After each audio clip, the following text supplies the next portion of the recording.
the opportunity to discuss about NEP.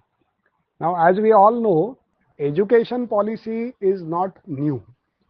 I mean, sometimes we feel that education, this is the first education policy, first national education policy. But this is not the fact. We have to understand that India, after independence, has been promoting or has been floating different national education policies, and the frequency differs. I mean, like we have a 5-year plan, and every 5-year plan there used to be a new plan guidelines in the earlier days. Now we don't have 5-year plan, but like that, the periodicity of national education policy was never fixed, and therefore the national education policy new document or new policy comes into existence at irregular intervals, and different governments have brought national education policies. So this policy that currently we are dealing with is called as NEP 2020, because there was NEP 1986 also. The earlier policy was first floated into 1986, but it took few years to have an action plan on NEP 1986. Kothari Commission was there, and they prepared and draft of action plan and all. So it's a huge long process to draft, and this policy, because it came into existence in 2020, this is called as NEP 2020. Now why we are discussing NEP 2020 into 2024? That is another question. The things that were floated in 2020, we are discussing the new thing is 2024. The reason is pandemic. Only because of COVID pandemic, though the policy was floated, the action could not be started. Because policy, I mean, a policy document is what is called as a guiding principle or guiding star. But only policy document cannot be implemented. So you need what is called as draft action plan. And after draft action plan, depending upon the policy motives, you have to convey or you have to prepare the different documents. And that is why this policy came into existence in 2020. Because of COVID, people could not meet, and online meetings and all, this need not, I mean, this won't work. The thing is also that people were more focused on COVID emergencies rather than this preparation of guidelines and all. So though the policy came into 2020, actual the implementation and work of the guidelines started in 2022, and therefore the implementation was delayed, and now we have implementation in higher education institutes from 2024 in case of Maharashtra. Now, as we all know, central government gives something what is called as a draft policy guideline. You may be being engineering students, but those who are aspirants of UPSC, MPSC and all may be knowing that we have proprietary over the subjects that a government has to deal with, and education is in the concurrent list of administration. Now what is meant by concurrent list is that education is controlled by central government as well as state government. Central government gives what is called as a guiding principles, but actual implementation and conversion of those principles into what is called as Education Act is the responsibility of state government, and of course the freedom of state government also. Therefore, the NEP 2020 was implemented at different point of time or at different academic years all over India. There are states like Goa who implemented it earlier, and they are far away ahead of NEP implementation compared to Maharashtra. And then there are some states in India which haven't yet implemented the NEP. The government of Maharashtra decided, as far as higher education is concerned or higher education institutes, now because we are more stylized, we go for abbreviations. So those are called as HEIs. So all higher education institutes or HEIs will go for implementation of NEP from the academic year 24-25 was the decision taken by government of Maharashtra. But this is not the first year. It was decided that when you bring such a drastic change, or when you want to do a job that relates to thousands of students and thousands of many more stakeholders, you have to have what is called as a pilot run, because you have to have test run or pilot run. And therefore the NEP pilot run for NEP or the test run for NEP was done using the autonomous colleges. And because of that, the autonomous colleges in Maharashtra implemented NEP from the year 23-24. So they are 1 year ahead of other colleges, or what are called as affiliated colleges.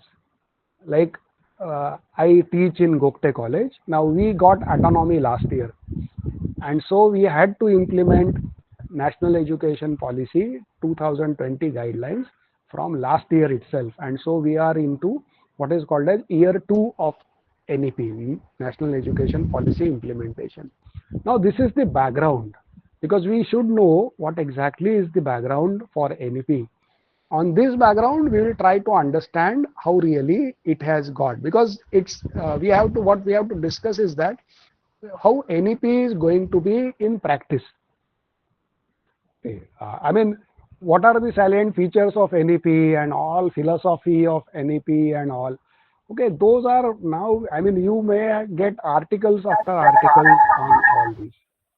But what is more important is that how really NEP is going to be associated. Now, I see many students joining this session, and I would request the students to be more attentive, because their style of learning, their style of evaluation, the way they will be presenting their result is going to change.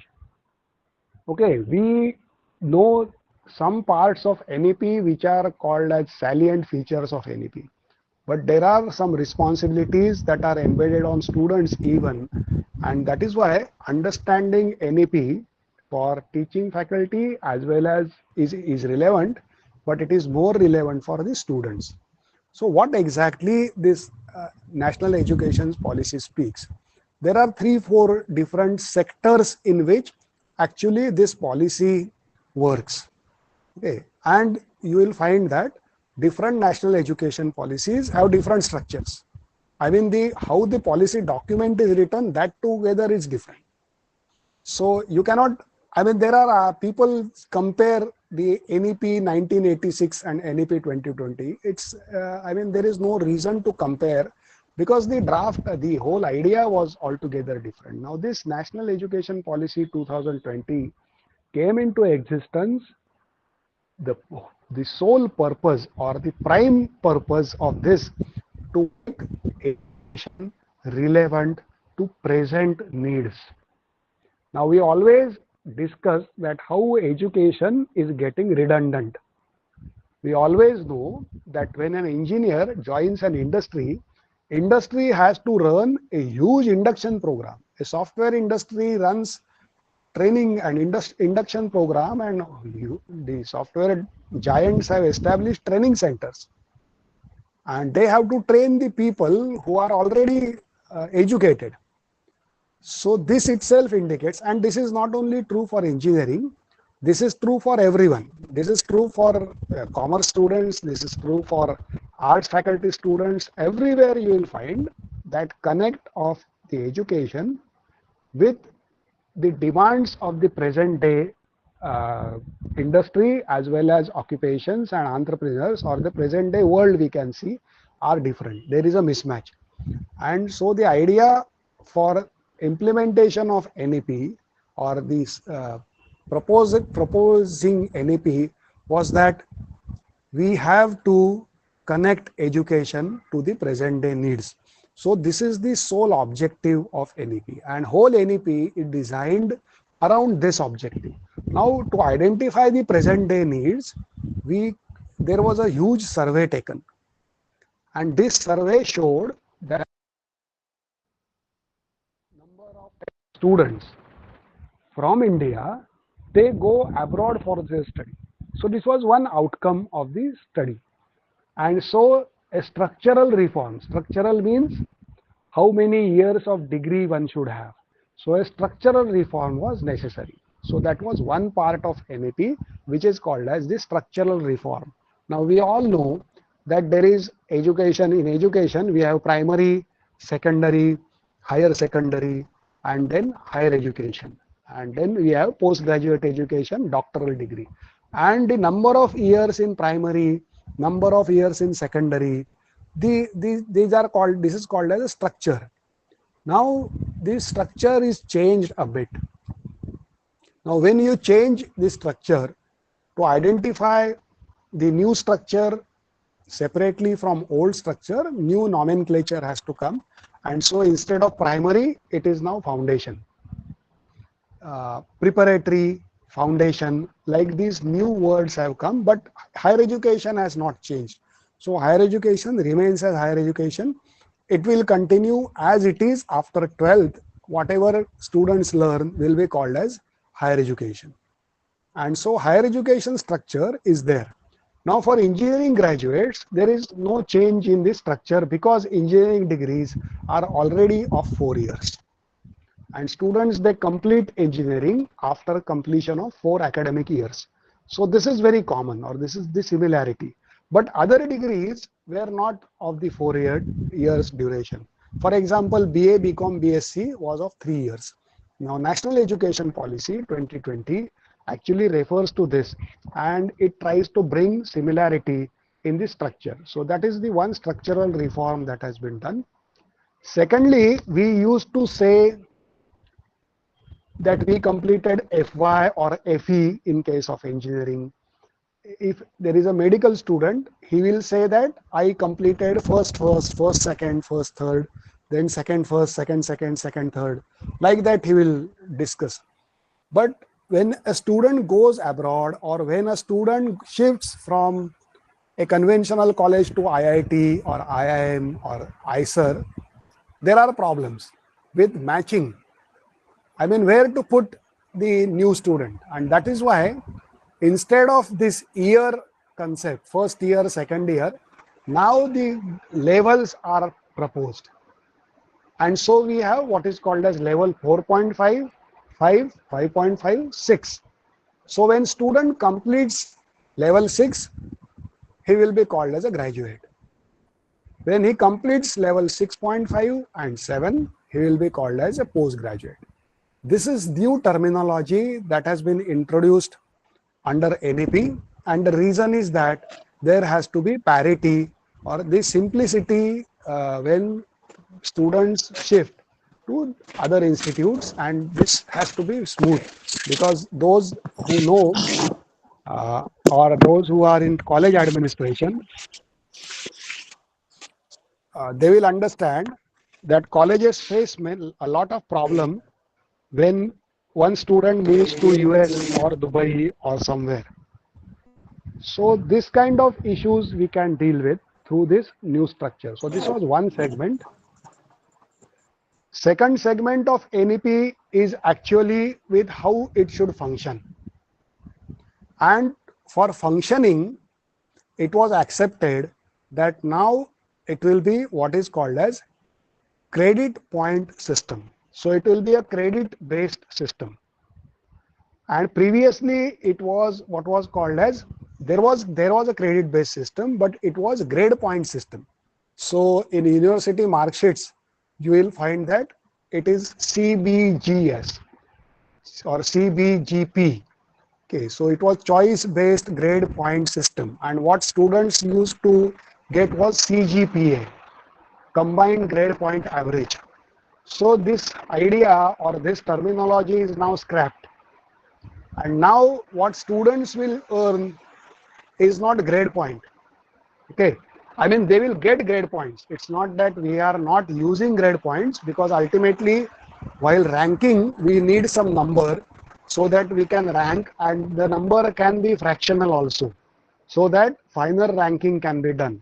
So fractional numbers will be there, grade points will be there, but what is the meaning of getting degree? So meaning of getting degree is completion of credit and not earning the grade point. Previously, if you earn 4 grade points, it was called that you are passed. Okay, you have cleared and you can move to next year or you can move to next course. So it was a qualifying mark. Point 4 was a qualifying mark. Okay, point 4 or a grade point was a qualifying mark. Now, there is nothing like this. The qualifying is that you have to earn the credit, and how it will be decided that you will earn the credit is altogether decided by the board of studies. So there is a lot of freedom. Now I will tell you example from my own subject. Okay, and it's technical. So we run what are called as courses. Now we used to say papers. I have 4 papers, I have 5 papers, theory papers, practical things. Now they are not called as papers, they are called as courses. So there will be theory courses, there will be practical courses, and there can be hybrid courses also. Now I run a course which is of 2 credits and there is no written examination. Okay, now for students this is very important that I am not supposed to attend any examination and still I can earn 2 credits because the evaluation pattern is decided by me. This me means my board of studies, and so board of studies has freedom to evaluate in a different way. For example, I have a credit on field project. So I have a 2 credit course on field project. I can say that if a student, he or she, anyone it can be, if a student or a learner completes these 4 steps, if a learner completes these 4 steps, he will get 2 credits. That's all. So evaluation is going to be altogether different. Now I am using word credit. Now what is a credit? Credit is learning for 15 clock hours. Now I'm using the words purposefully. Credit means learning has to happen for 15 clock hours. That is what is a credit. Usually in reports it is said that completion of 15 clock hours. I am not saying teaching of 15 clock hours. I am saying that learning has to happen for 15 clock hours. For example, I teach in a classroom for 12 clock hours. I ask students to go through some videos or some material and it will take 2 more hours. So the learning hours will be 14. And then I ask students to write something as an assignment and it takes 1 hour. Then the learning hours will be 12 plus 2 plus 1. So actual the contact between students and teachers can be less than learning hours. Why the focus is that this is called as a learner-centric approach. Previously, once teaching is complete, I mean, learning was done. It was taken for granted. But this should not be the case. Learning has to happen. And learning can happen without teaching.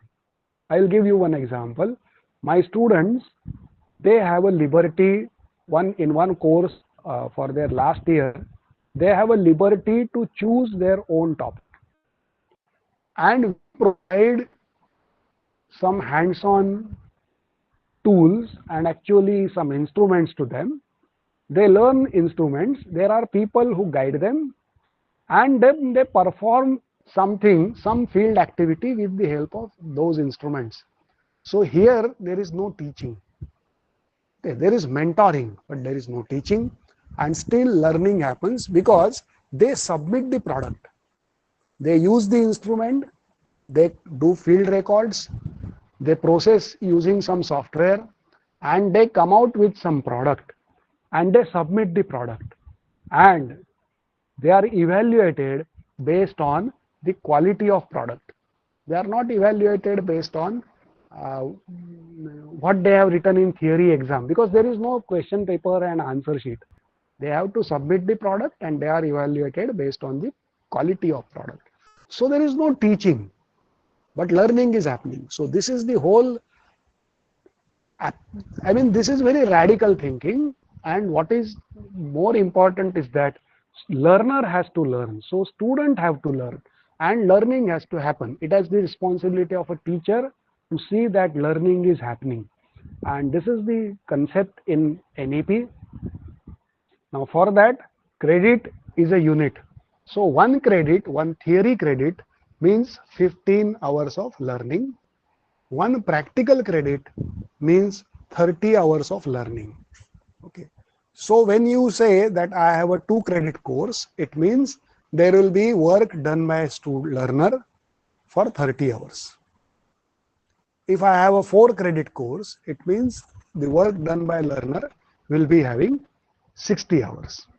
If there is a practice, it means the student will work in laboratory for learning, including his journal writing, assignment, submission, everything for 60 hours. So credits are associated with clock hours. And when I say that student has to complete the credit, now it is up to the board of studies and teacher to decide how they will evaluate that the credits are completed. For theory courses, it can be a conventional evaluation like what you do. Okay, in 12th or even in engineering colleges, there are theory exams, timetable is declared, question paper is given, you have to write in answer books and they are evaluated, marks are assigned, and if you get qualifying marks or above that, then you are qualified. So you are successful. And you can be ranked depending upon the number of marks. So this is the conventional method of evaluation, what we call as examination. So this will there. It's not going to happen that in NEP everything is going to be, I mean the exams will go, because there are articles which say that now there won't be any exams. No, there will be exams. And initially at least, majority of the exams can be having the same type, the same kind of evaluation pattern. But this will not be the only evaluation. Mandatorily, you will have internal evaluation. Now, it used to depend upon university pattern whether you will have internals or not, and what should be the ratio. But now it is mandatory under NEP that there has to be what is called as CIE, that is continuous internal evaluation, and then there will be SEE, that is semester end evaluation. So it will be CIE plus SEE, that together will decide whether you have earned the credits or not. Now, there can be a theory paper for deciding whether the student has earned the credit, so traditional evaluation, or there can be other thing like submission, a project report, there can be viva, there can be presentation.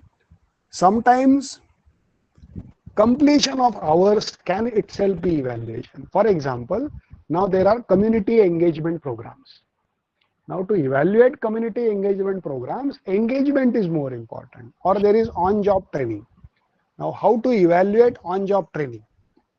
So you have to go and you have to do the job, that's all.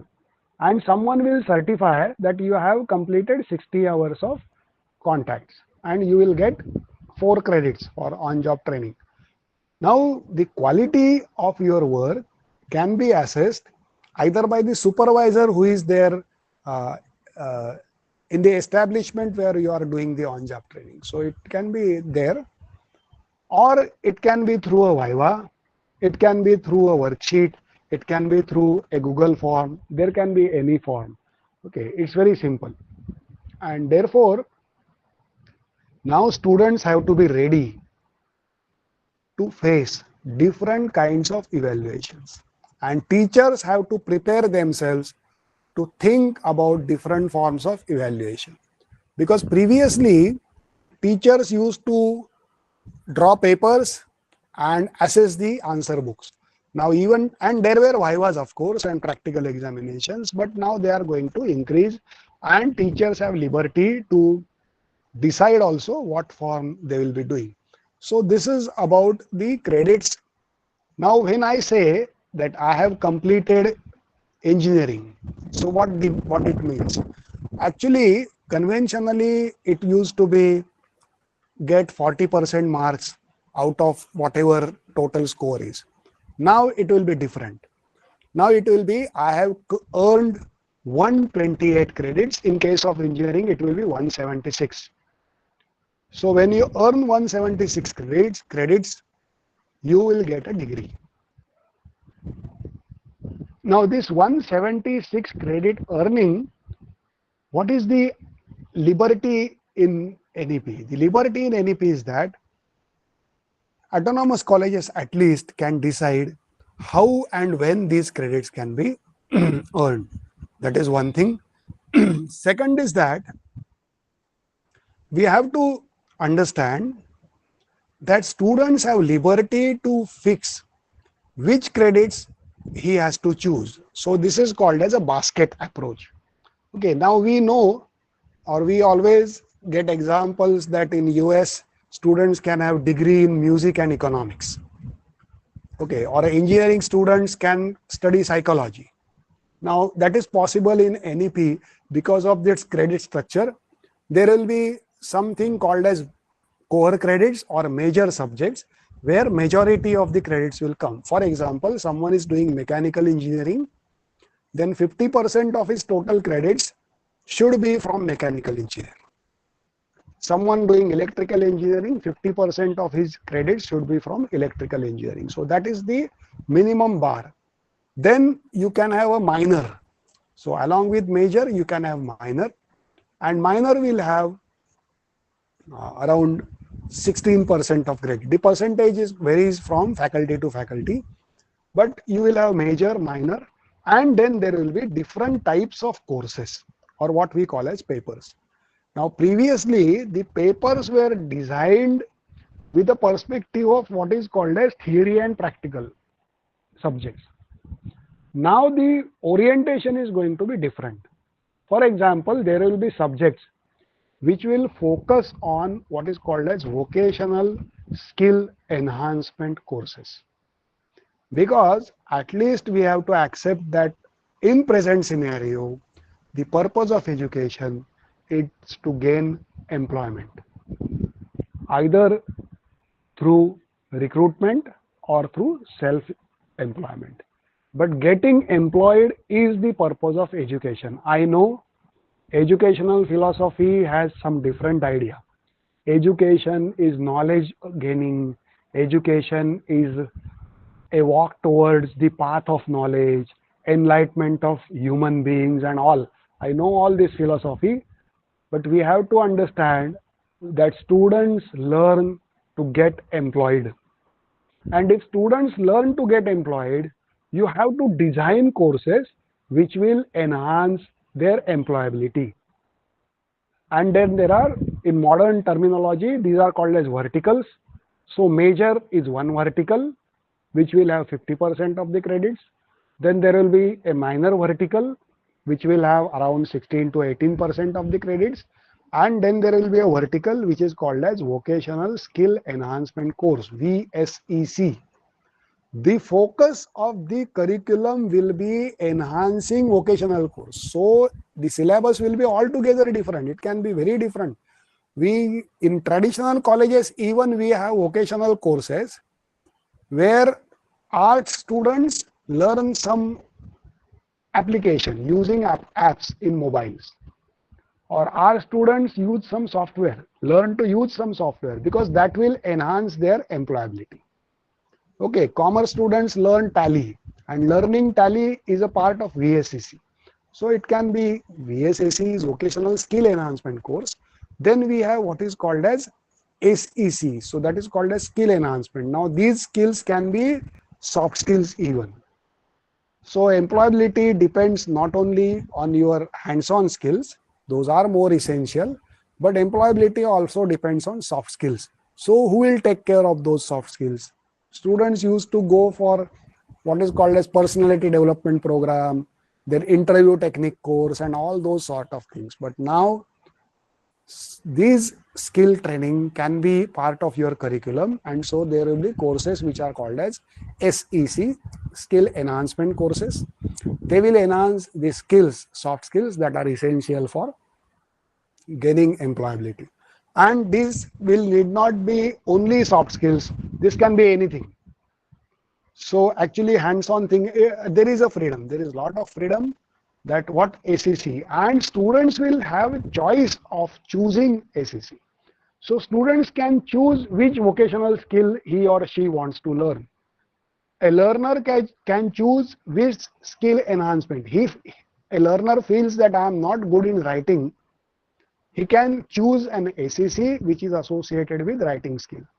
If learner feels that I am not good in presentation, a learner can choose an ACC that is associated with presentation. If a learner feels that he or she is not good in doing something by hand, coding for example, or doing physically something, he can choose ACC associated with this. So there is a freedom in choice of verticals, vertical number 3 and 4, which is called as VACC and ACC. These are the verticals. Then all students should learn some language, because we know that especially the Indian students lack ability of expression. There are very bright students, but they cannot express what they want to see, what they want to say.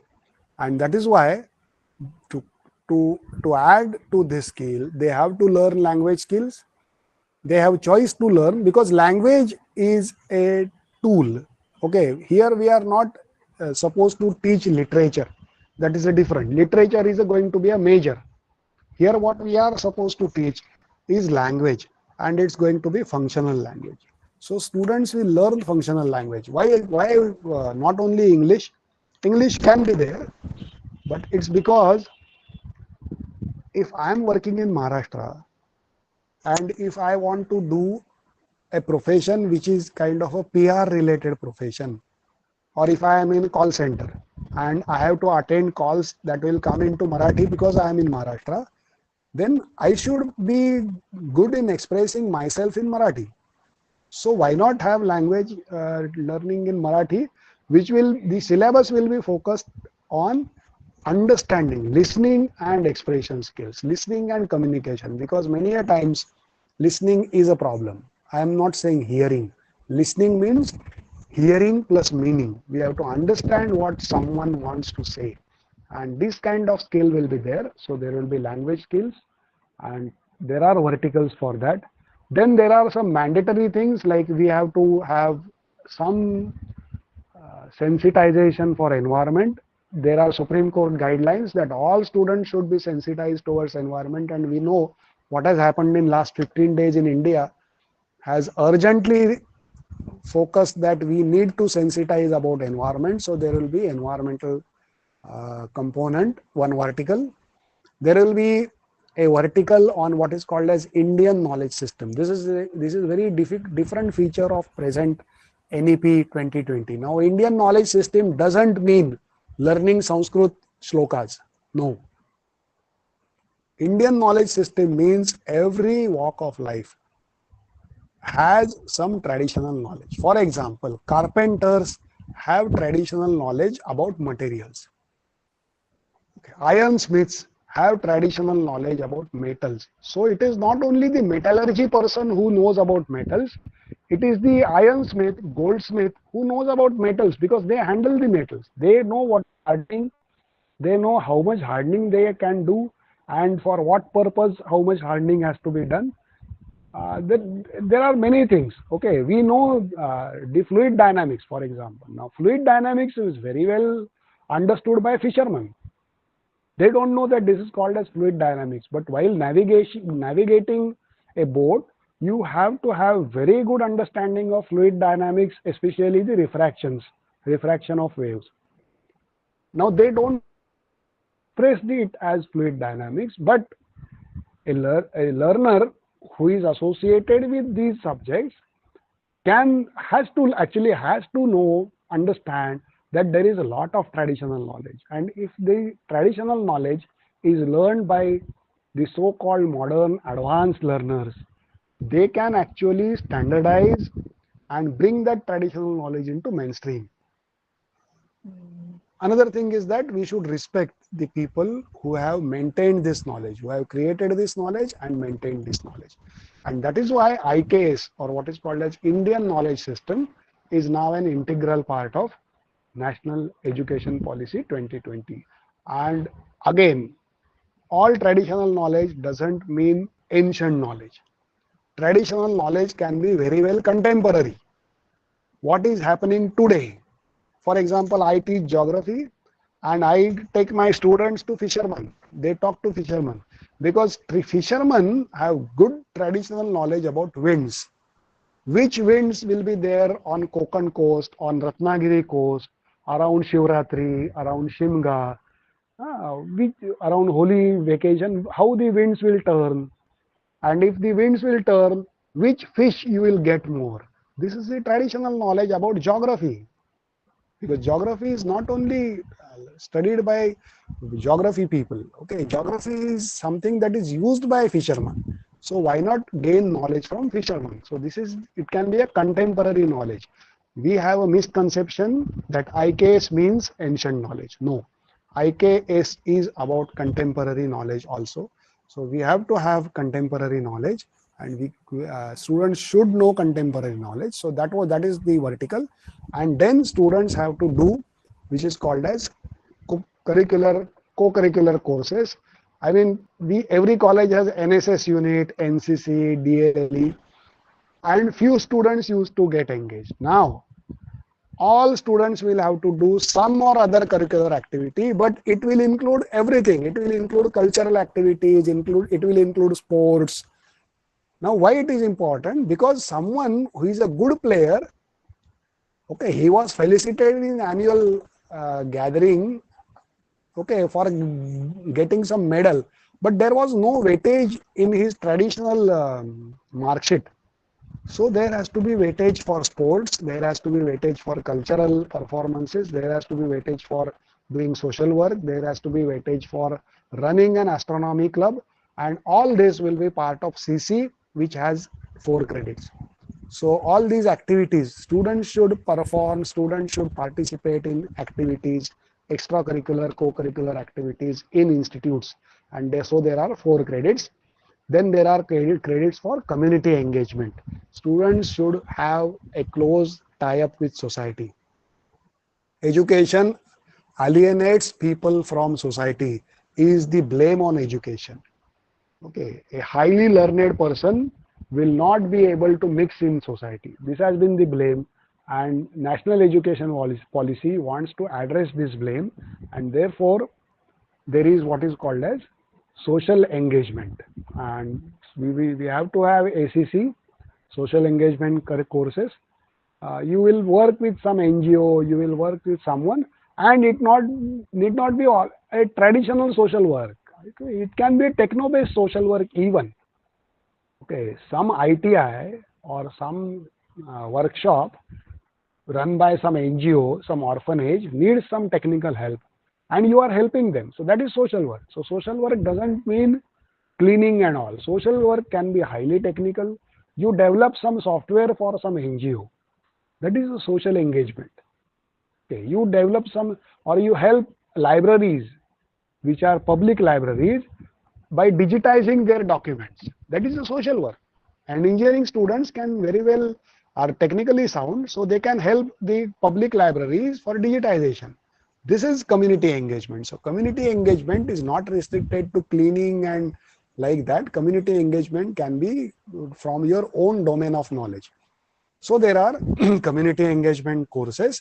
And lastly, we have mandatory internship, field projects, and on-job training. That is mandatory. Previously, it used to be optional. Some colleges used to do, some colleges never had any idea, but now it is mandatory. So this is what is NEP all about. In the National Education Policy 2020, all this will be part of learning, and you will find that actually there is a larger scope to maintain diversity on campus, larger scope for students to choose from the basket, and larger course freedom for teachers to handle education, handle learning. So teachers has to handle the learning. So this is in gist what is national education policy. I hope that when I was thinking of what should be the title, the at implementation level, the national education policy will come into force through these verticals. I request you to welcome this. This is for betterment, and I am not promoter of NEP. I am no way promoter. I am there on a national committee, but still I am not a promoter. I just request teachers and students to welcome this, because the things that we were fighting for, there is no freedom in teaching, there is no freedom in examination. Students used to say, we have, the courses are compulsory, I have to learn something different. There is every possibility to overcome all the challenges, but we have to be prepared and take responsibility. But otherwise, it's an opportunity for the higher education system at least to change, to make a radical change. Thank you.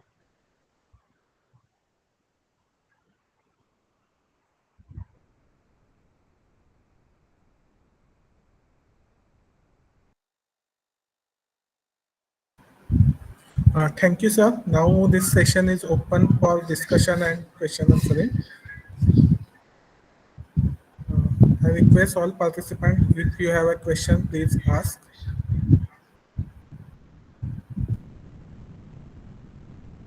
Can I ask one question, sir? Yes, yes. Thank you, sir. I'm Dr. Kirti Agashe from VPM's College of Engineering, Thane. And it was a Yeah. very useful session actually, and very nicely you have conducted. There are the very first question I just want to ask that there is a document of National Education Policy 2020. So on NET it Yeah. is available. So should we refer to the same document, because whatever the things you have said, they are being elaborated in this document? Yeah, actually, I would request you to go through two documents. The document Uh, that you say is highly essential, but that is a uh, policy document. So it's more okay. philosophical. There is another Okay. document which is called as NCF, National Curricular Framework Hmm. for Higher Education. NCF for Higher Education, National Curricular Okay. Framework for Higher Education. That is more Okay. useful for all educational institutes and faculties, because that gives more pinpoint idea of this Okay. policy implementation for higher education. And that is available on the government, Ministry of Education, Government of India website. Okay. Okay. Yeah. And so second question, you have explained about that 50% marks weightage for major, that Major. is the Yeah. core Major subject vertical. related. Then Yeah. yeah, then 16 to 18% from minor you have said. So in Yeah. that minor category, what exactly will be covered? Actually, the thing is that it will depend upon the institute also. For example, if your institute Okay. runs four trades in case of engineering, four branches of engineering, Hmm. and students Hmm. are admitted for mechanical, they can choose Hmm. minor from any other branch of engineering. Okay. Okay, Got it. so they will have mechanical. This is one example, but this will depend upon the institute, institutional policy, then the government guideline. There will be some guidelines also and restrictions depending upon institute to institute.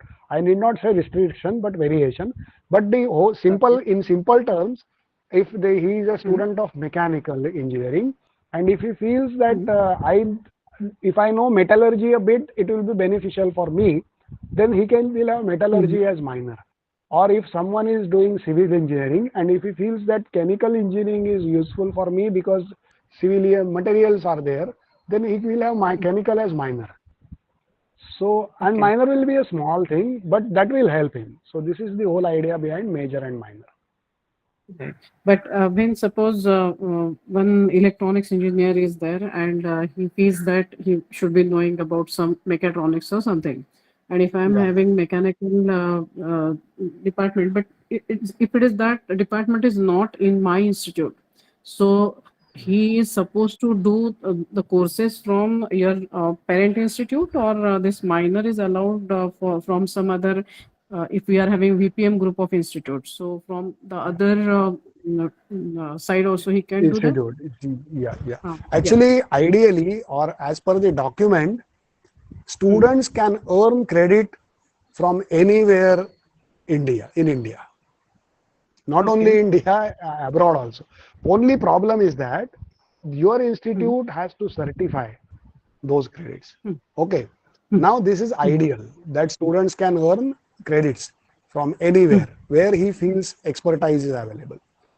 Hmm. But I think that initially at implementation level, because we have huge number of institutes, huge number Hmm. of students. Hmm. Okay. I Hmm. think government will not allow getting credits from some other institute beyond your management, but your Ah. management itself. So it depends upon how you tackle this. So VPM is having 3 engineering colleges and there are different branches, and one Hmm. college is not having one branch. They as Hmm. a they as a policy can allow that these 2 credits can be earned from some other college, but this will come in stages. Okay, so this may Okay. not happen in year 1, but definitely this has to happen in year 4 at least. So it will come Yeah. step by step. Ah. Everyone is very cautious. I tell you, we were part of pilot. So government is Hmm. also very cautious because to handle 6 lakh students in case of Mumbai Hmm. University, and Hmm. students saying that no. One student says no, I'll learn from Thadomal Sahani. Second student says no, I'll go to Phenolex to maintain the record, to have the administrative backup, and to carry on. That is why now they are Hmm. emphasizing on academic bank of credits. Now, Hmm. once ABC is in implementation, it will be easy because students will put his own credit. That I have completed these 2 credits, this is the certificate, we will add to it. It will come in stages, but we Hmm. will reach there. Definitely, we will reach there. Okay. And for that, suppose there should be some certification, or we have to take the permission from the university that Yeah. this Uh, particular student and approval is required. Actually, now I don't know about engineering colleges because again there will be DT plus university. Okay. But in case of Okay. conventional Hmm. colleges, the principal is Hmm. given the authority to Okay. approve the list Hmm. of certificates. Now, what we do is that we have already approved that these Hmm. institutes are approved institutes. For example, in your case, NPTEL is there, and there are many Hmm. online courses. So you can say that any course approved by NPTEL will be approved by us. That way, you can Okay. give a blanket approval. And authority in case of conventional colleges, it is given to principal for few verticals. About technical institutes, it's better you ask to someone in DT or that. Okay, Okay, sir. Okay. because it is Okay, going sir. to be different. Ah, Yeah, okay. Okay. And one more thing is for curricular, you said that is related with the sports and social work. There are yeah, four yeah, credits, no, for that, yeah, yeah. 4 credits spread across or four four semesters. credits. Sorry, eight credits spread across 4 semesters. So 2 credits per semester for 4 semesters. Okay. Okay. So Okay. they have to perform. Now they are credits, 2 credits of they are practical nature. No, they will be doing some field job. So they have to do 60 hours of work, either NSS, NCC, physical, anything for one Okay. semester, and similarly they have to complete for four Okay. semesters. That's true. Yeah. Okay, sir. Thank you so much. Yeah. Yeah. Thank you. Thank you.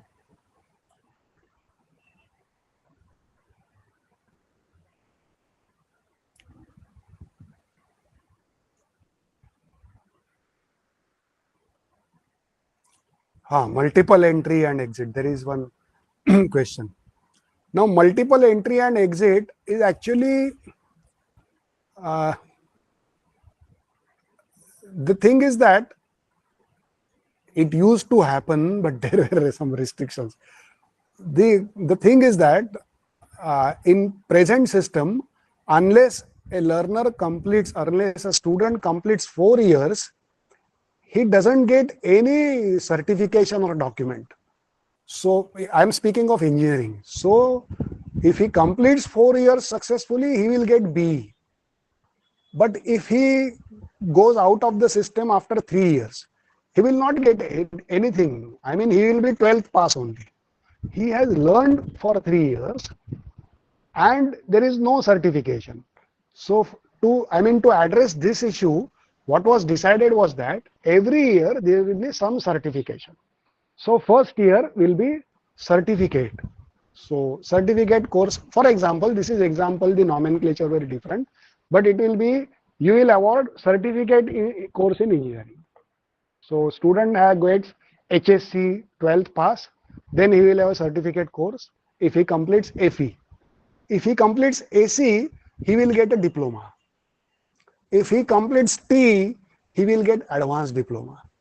And if he completes B, then he will get a degree. Now the advantage is that the one who goes out after 2 years will have something in his hand which is called as diploma. Now what is multiple? This is multiple exit. So you can go out of system with some certification, and at every level, if you complete the required number of credits, you will get some paper which will certify you. Okay, there can be levels, but it will certify you. And the advantage is that once you have the diploma, you can re-enter the system with diploma. Okay, so you can re-enter any system with diploma. The diploma means you have completed 44 into 2, that is 88 credits. Okay, you did not go into this mess of numbers. Okay, it's already there on internet. But this 44 into 2, so 88 credits you will complete, and you can re-enter. This is in simple words, this is the whole idea of multiple entry and exit, that you will always go out, and if you have completed successfully that year, you will get some certification and you can re-enter with that certificate at any point of time. So you can take more than 4 years to complete BE and you will not be failure. Okay, you will, earlier also students used to complete BE in 6 years. I have my own friends, okay, who have taken 6 years because they were busy in their own business. But that was called as a failure. Now it won't be a failure, because actually you can go out of the system after 2 years. You take a break after 1, 2, 3, whatever years, you come back and continue. Once you earn required number of credits, you will get a degree. That is the whole advantage of making it earning credit. So credit based system, and earning credit is qualification. Getting marks, getting point average is not qualification. So you earn 188, 176 credits, you will get degree. It's as simple as that. You earn at your own pace. You earn at your own time scale. Minimum time scale is 4 years, maximum it's up to you. That is what is multiple entry and exit.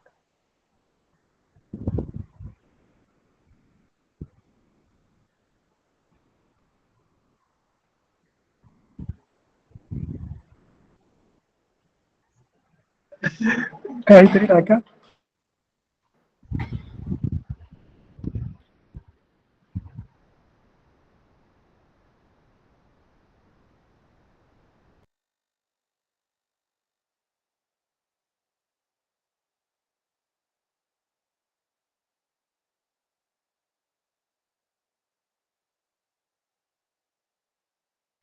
I think there are no questions, sir.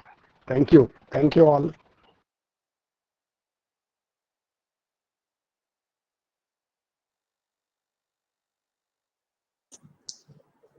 Yes, Joshi sir, please present vote of thanks. Joshi sir.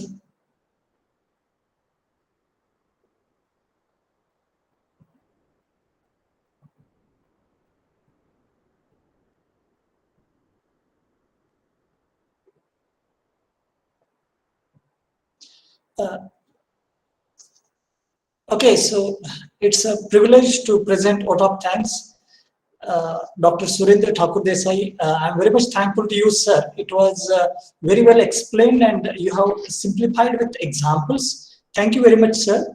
I thank all the participants for participating in this particular event. I also thank Dr. Kirti Agashe for participating and asking intelligent questions. Thank you very much, everybody. And the session is over here. Thank you.